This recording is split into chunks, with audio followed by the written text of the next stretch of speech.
Bapak, Ibu, dan saudara-saudari yang terkasih, marilah kita mempersiapkan hati dan pikiran kita untuk mendengarkan sabda Tuhan. Kamis, 18 Juni 2020. Bacaan pertama.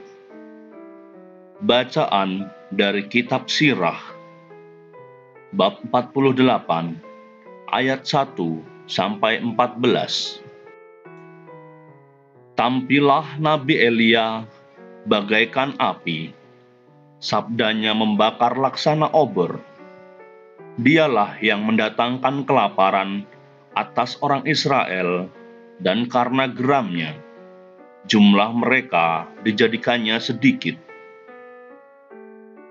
Atas firman Tuhan, langit dikunci olehnya, dan api diturunkannya sampai 3 kali. Betapa mulialah engkau, hai Elia, dengan segala mujizatmu. Siapa dapat memegahkan diri sama dengan dikau? Orang mati kau bangkitkan dari alam arwah, dan dari dunia orang mati dengan sabda yang maha tinggi. Raja-raja kau turunkan sampai jatuh binasa, dan orang-orang tersohor kau jatuhkan dari tempat tidurnya. Teguran kau dengar di Gunung Sinai dan di Gunung Horeb, keputusan untuk balas dendam. Engkau mengurapi raja-raja untuk menimpakan balasan, dan nabi-nabi kau urapi menjadi penggantimu. Dalam olah angin berapi engkau diangkat, dalam kereta dengan kuda-kuda berapi. Engkau tercantum dalam ancaman-ancaman tentang masa depan, untuk meredakan kemurkaan sebelum meletus, dan mengembalikan hati bapa kepada anaknya, serta memulihkan segala suku Yakub. Berbahagialah orang yang telah melihat dikau dan yang meninggal dalam kasih, sebab kami pun pasti akan hidup. Elia ditutupi dengan olah angin, tetapi Elisa dipenuhi dengan rohnya. Selama hidup, Elisa tidak gentar terhadap seorang penguasa, dan tidak seorang pun menaklukkannya. Tidak ada sesuatu pun yang terlalu ajaib baginya, dan bahkan dikubur pun jenazahnya masih bernubuat. Sepanjang hidupnya ia membuat mujizat, dan malah ketika meninggal pekerjaannya menakjubkan. Demikianlah sabda Tuhan. Syukur kepada Allah. Tuhan beserta kita, sekarang dan selama-lamanya.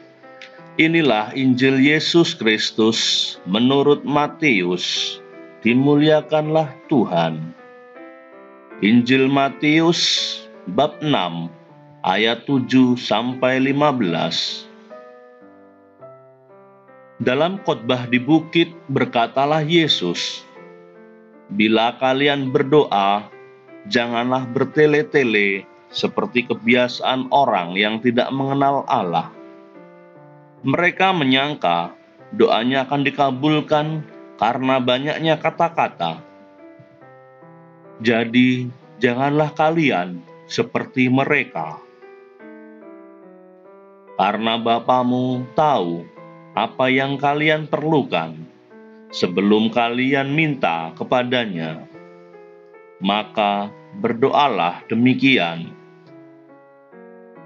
Bapa kami yang ada di surga, dimuliakanlah namamu, datanglah kerajaanmu, jadilah kehendakmu di atas bumi seperti di surga.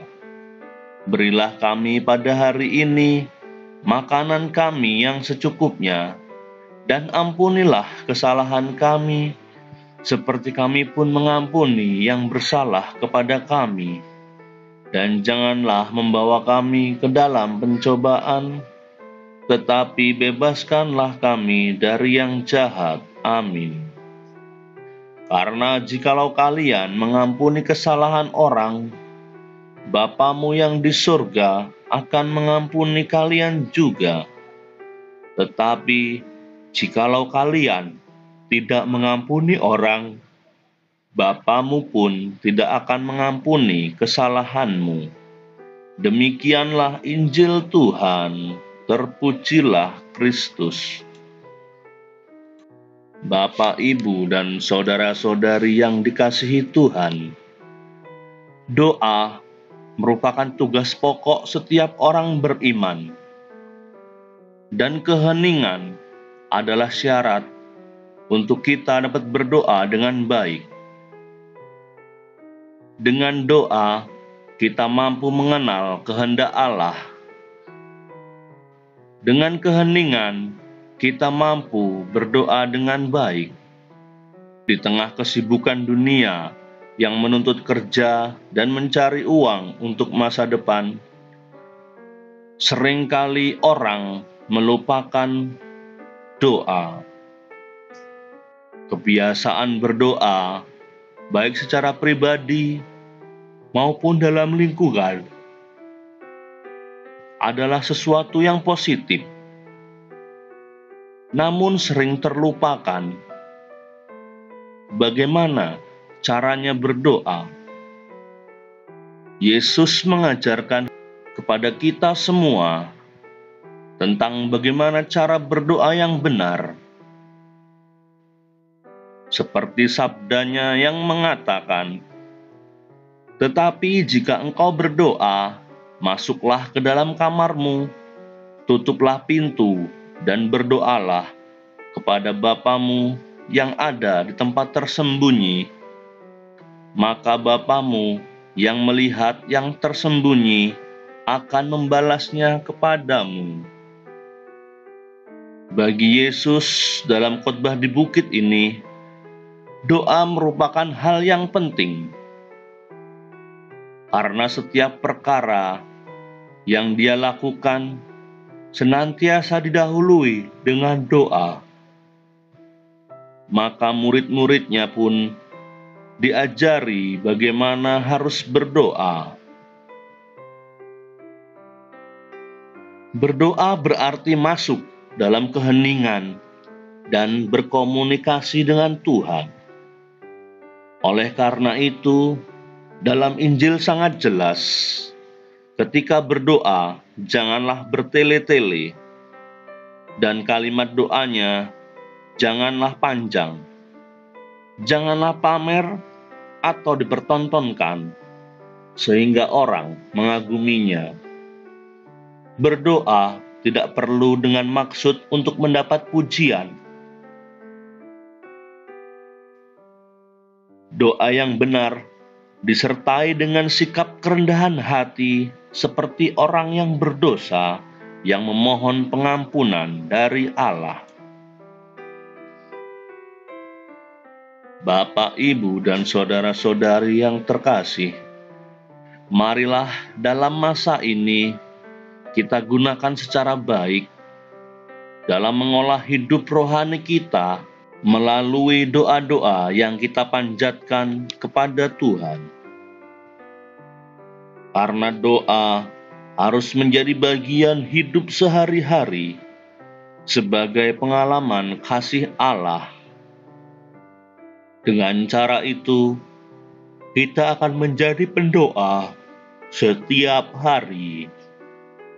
Ya Tuhan yang Maha Baik, ajarilah kami umat-Mu untuk dapat berdoa dengan hati dan dengan sikap kerendahan hati. Amin.